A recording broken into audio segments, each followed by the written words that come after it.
La réserve de biosphère du delta du Saloum est située au sud-ouest du Sénégal à environ 100 km de Dakar. Créée en 1981, elle couvre une superficie de 334 000 hectares, dont 76 000 hectares érigés en parc national.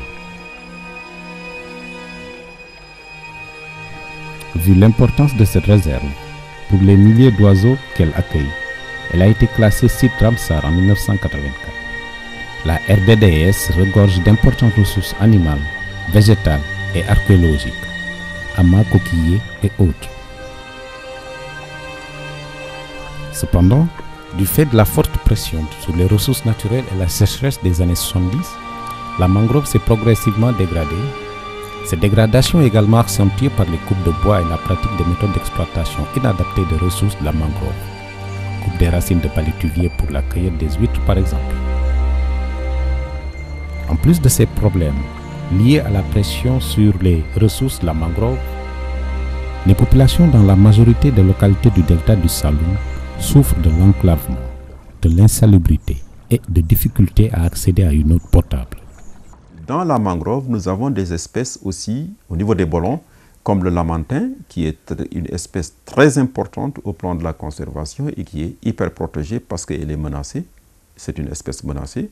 Nous avons aussi d'autres espèces comme le dauphin et d'autres espèces de poissons. Les deux premiers sont des mammifères, bien sûr, et on a d'autres espèces des espèces de poissons qui jouent un rôle important au plan de l'équilibre écosystémique, mais aussi qui jouent un rôle important dans l'alimentation des populations.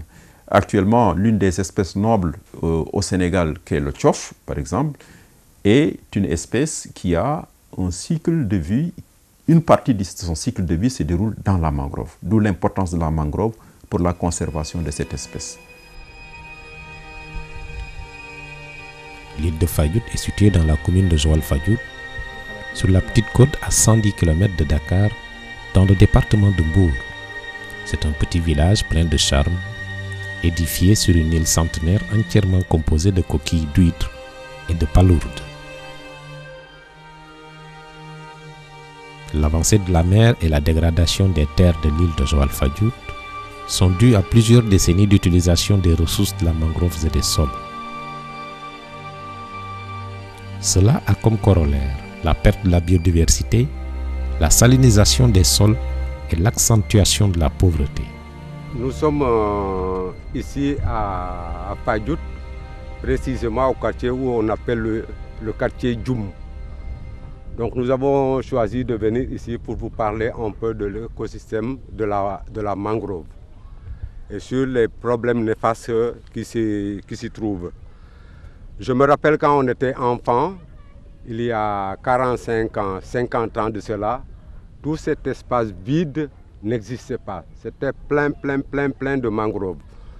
J'en ai pour preuve, si vous voyez là, c'est les troncs qui restent là, des mangroves qui étaient tout autour de cet espace-là. Alors maintenant, on est arrivé là pour montrer à la face du monde l'écosystème de la mangrove et tous les problèmes néfastes que ça pose. En raison de la croissance de la population et l'extrême pauvreté, la migration interne vers les zones côtières a augmenté rapidement. Cette population est à la recherche de ressources provenant de la mangrove. La surexploitation des ressources de la mangrove et sur les mangroves elles-mêmes ont créé une détérioration grave. Voilà, l'érosion maritime on a souvent entendu parler, ça a donné des dégâts énormes en ce qui concerne l'environnement de Joal-Fayut et plus précisément de Fayut. La place là s'appelait Djam Djam.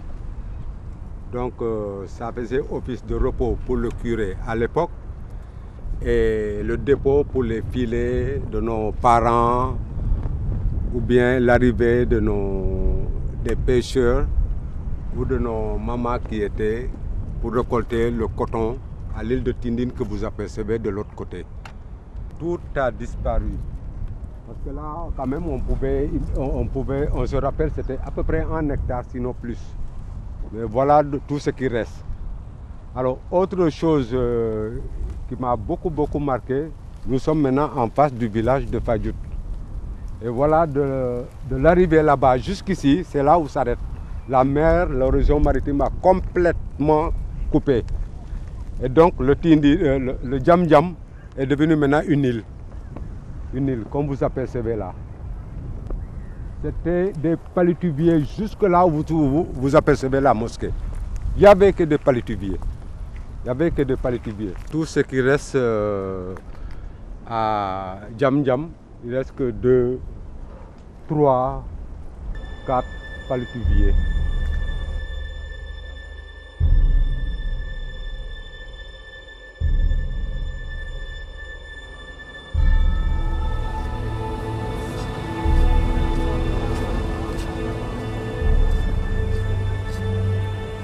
Bien qu'aujourd'hui, les implantations humaines au niveau de la frange côtière, donc de la côte jusqu'à 50 km à l'intérieur, reçoivent la majeure partie des populations actuellement du Sénégal. Et ceci explique la pression de plus en plus intense sur les ressources halieutiques et la pression de plus en plus intense sur l'écosystème mangrove. Et c'est la raison pour laquelle, quand on regarde la mangrove du delta du Saloum, les sites de pêche qui y sont, à partir de Joal jusqu'à Missira, nous remarquons une augmentation de l'effort de pêche. Les populations qui sont venues s'implanter au niveau de ce littoral n'étaient pas à l'origine des individus qui s'adonnaient à cette activité-là.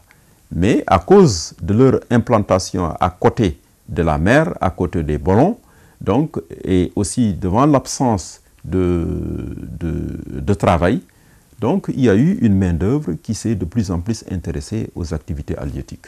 Et c'est ce qui explique aussi la présence de plus en plus importante d'une main-d'œuvre à tous les niveaux de la pêche, depuis les captures jusqu'à la transformation, en passant par le mareyage. Et ceci a eu comme conséquence une pression de plus en plus élevée sur les ressources, disparition d'espèces, diminution des stocks et émigration vers d'autres pays de la part des pêcheurs, comme ceux de Guet-Ndar, ceux de Kayar, etc., qui sont obligés maintenant de partir vers la Mauritanie, vers la Guinée-Bissau et vers d'autres pays pour y mener leur activité.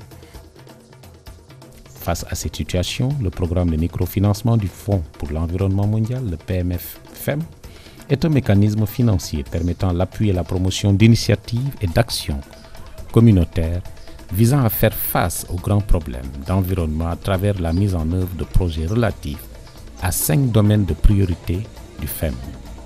La diversité biologique, le changement climatique, les eaux internationales, la gestion durable des terres et les polluants organiques persistants.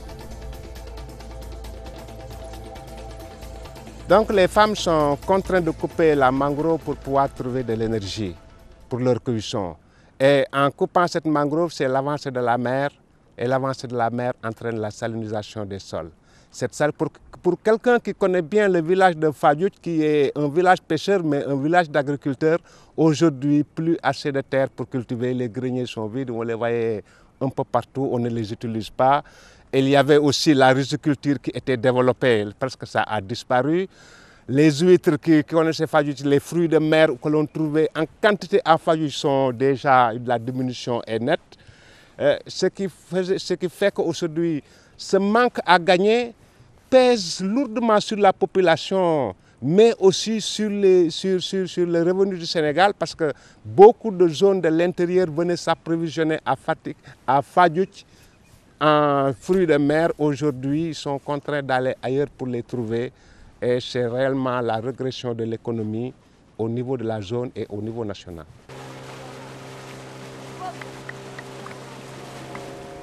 Lancé en 1993 au Sénégal, le PMFM procède de la conviction que les problèmes environnementaux mondiaux peuvent trouver des solutions à partir des initiatives des communautés locales.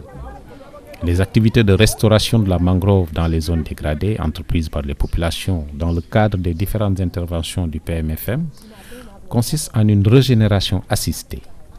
Les OCB du delta du fleuve Saloum collectent les propagules arrivées en maturité pour les planter et réduire ainsi les énormes pertes observées au cours de la régénération naturelle.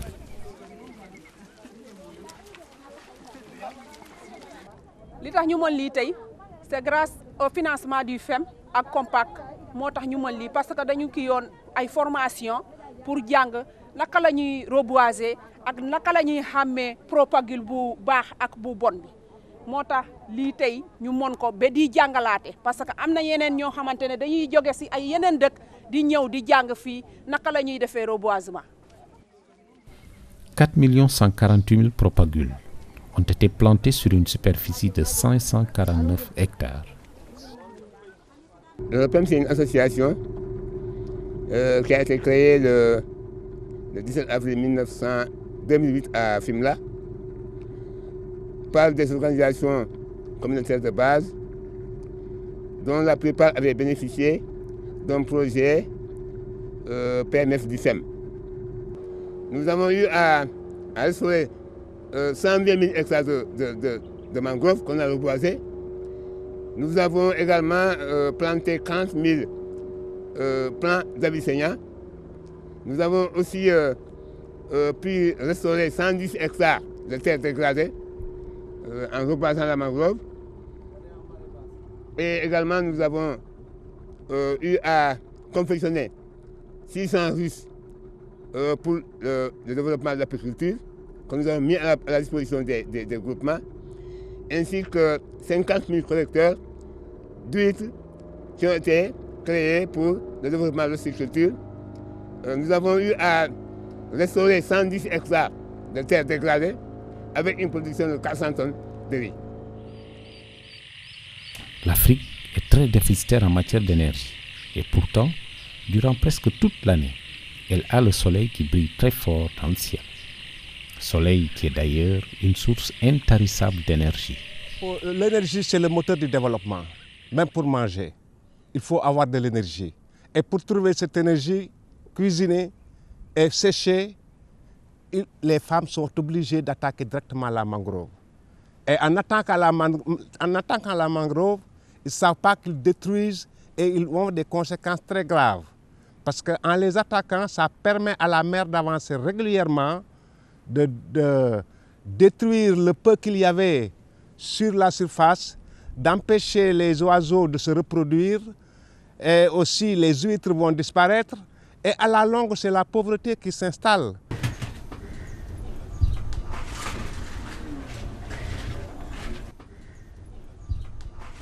Autre problème souvent négligé, la fumée de bois comme la fumée de cigarette et des produits toxiques peut dans certains cas être la cause de cancer.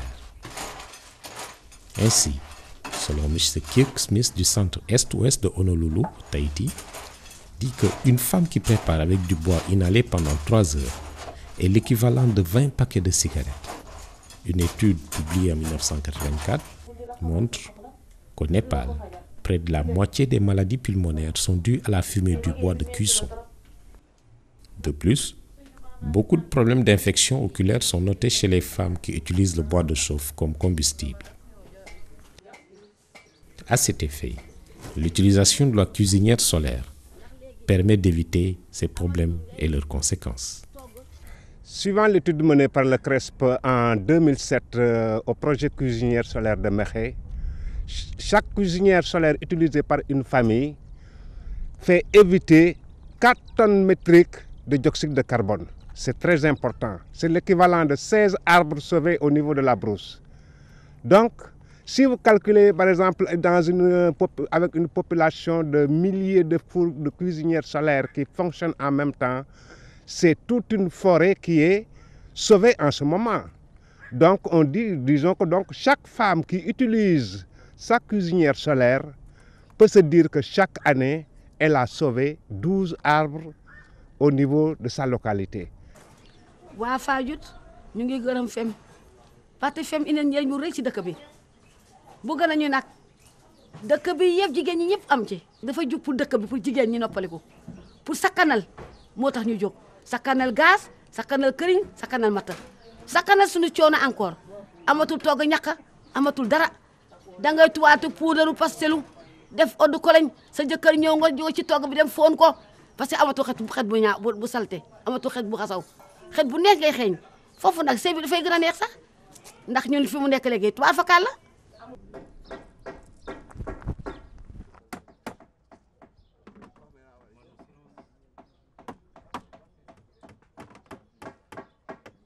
Des séminaires de formation ont été organisés dans plusieurs localités pour la construction de fours solaires.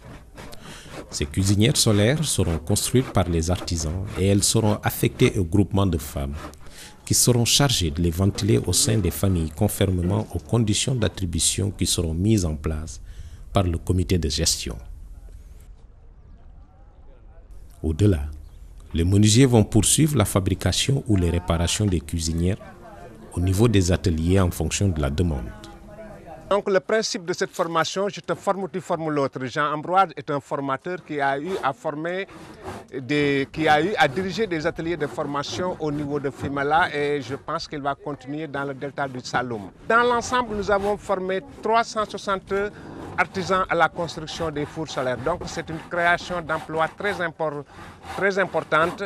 Et ces menuisiers qui sont formés sont des relais et comme Ambroise, dans chaque atelier, à la fin de la formation, ils ont pour mission de former d'autres. Nous sommes menuisiers.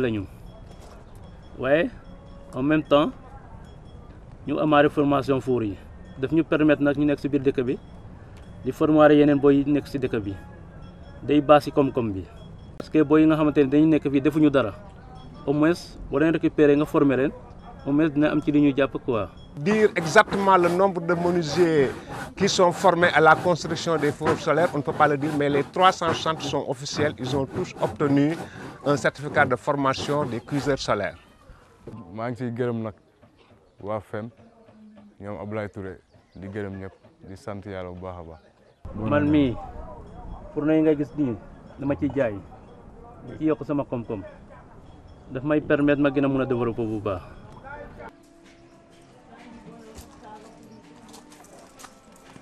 La cuisinière solaire mise au point par M. Abdoulaye Touré allège les tâches ménagères, diminue les dépenses des foyers africains et préserve l'environnement. De plus, constituée à 80% de matériaux locaux fabriqués au Sénégal, la cuisinière solaire participe à l'économie locale et à la lutte contre le chômage. Li may defar ci gâteau four bi moo daax li nga xam ne moom laa daan def ci bu fourneau bi bu mata bi. Gâteau gi nekk na loo xam ne dafa am njëriñ ci man am njëriñ ci sama njaboot te dinaa ciy faj sama soxla di ci faj soxla xale yi di ci fayaale école vraiment mu nekk loo xam ne baneex bu baax la ci man ak sama morom yi léegi ñu dañu bëgg waa dëkk bi yëpp ku nekk am ci fourneau solaire yi ñu jàngal leen ñoom ñu xam njëriñu four bi li ñuy tekki ci ñun. Ma première satisfaction en créant les fours solaires, c'était d'abord de contribuer à la préservation de l'environnement, à la santé des populations et à l'amélioration des conditions de vie des femmes. Ce n'était pas un but pour chercher de l'argent, mais c'était une contribution que je faisais et aussi créer des emplois pour que des jeunes demain puissent en vivre.